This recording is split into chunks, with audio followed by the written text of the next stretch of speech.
Баршаңызға қайырлы күн, құрметті оқырмандарым. Каналыма қош келдіңіздер. Сіздермен Қаламқас. Бүгін сіздерге қамырына 3 ағзаттан тұратын, өте жылдам дайын болатын нанның рецептімен бөлісемін. Ол нанның арасында салмасы болады. Оны видео барысында көрсетемін. Алдымен қамырын илеп аламыз. Қамырына қажетті тұз, жылы су, ұн қажет. Яғни тура чебурекидің қамырын рецепті. Осылай суымызды тұзымыздың үстіне құйып, ұнымызды салып, қамыр илейміз. Қамырымыз қатты болмау керек, или қатты жұмсақ болмау керек. Орташа тығыздықта илейміз.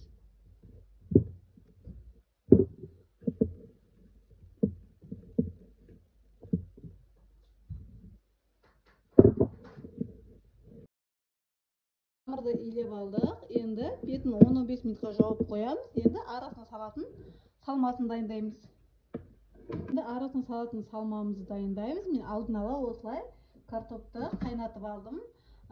Картоптың үстіне сары май, татымына қарай бұрыш, тұз қостым. Енді бенчиктің көмегімен езіп аламыз картопымызды. Және де арасына сыр қолданамыз. Сырды мен алдын ала осылай үкіштен өткізіп алдым. Енді наны картопымызды жақсылап езіп аламыз.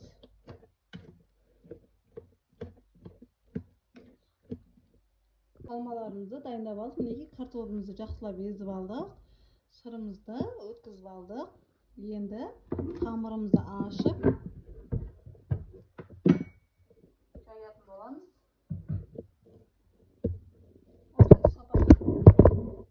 Қамырымызды алып, енді осылай сопақша формаға келтіріп аламыз. Соны бірнеше бөліктерге бөлеміз осылай.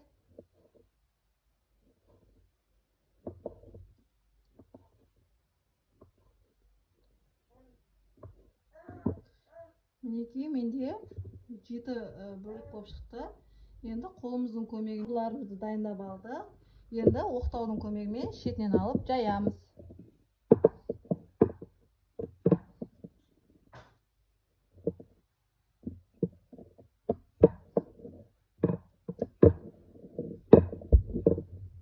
Барлығын осылай жайып шығамыз. Қамырларымызды осылай барлығын жайып алдық. Енді шетінен алып, арасына салмаларын салып шығамыз. Алдымен бір қасық картоп саламыз. Үстіне сырымызды саламыз.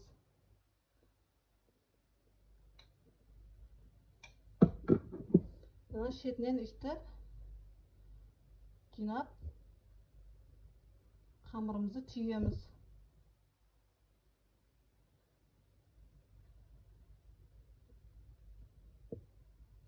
Осылай түйіп аламыз. Ақырындап жайлап жаятын боламыз, себебі қамырымыз жыртылып кетеді. Кішкене осылай қолымыздың көмегімен жайып аламыз.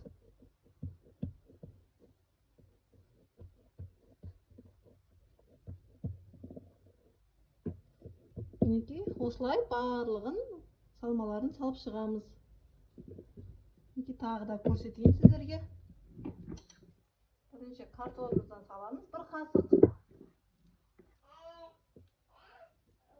Үстіне сырымызды саламыз. Енді қолымыздың көмегімен осылай түйіп шығамыз.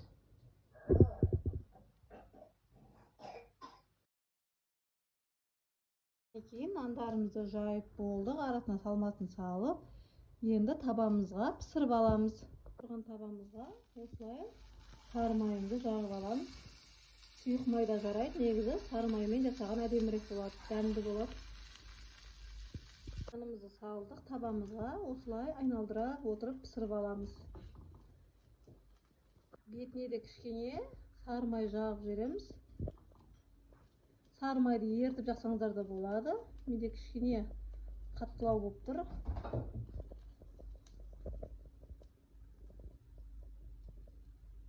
Осылай екі бетін қызартып, жақсылап пісіріп аламыз. Барлық нандарымызды осылай пісіріп шығамыз. Картоп пен ірімшік қосылған нандарымыз дайын болып шықты. Өте әдемі, керемет болып шыққан. Өте жеңіл тағам. арасын қараңыздар, өте әдемі болып шыққан. Жылдам, тез дайын болатын өте дәмді тағам. Сіздер де дәл осы рецептпен жасап көріңіздер. Өте әдемі болып шыққан дәмі. Сіздермен болған Қаламқас. Видеоны соңына дейін көргендеріңіз рахмет. Видео ұнап жатса, лайк, комментарий қалдырып кетіңіздер, каналыма тіркеліп өтіңіздер. Жанындағы қоңыраушаны басып қойыңыздар, себебі менде күнделікті қарапайым керемет рецепттер шығады.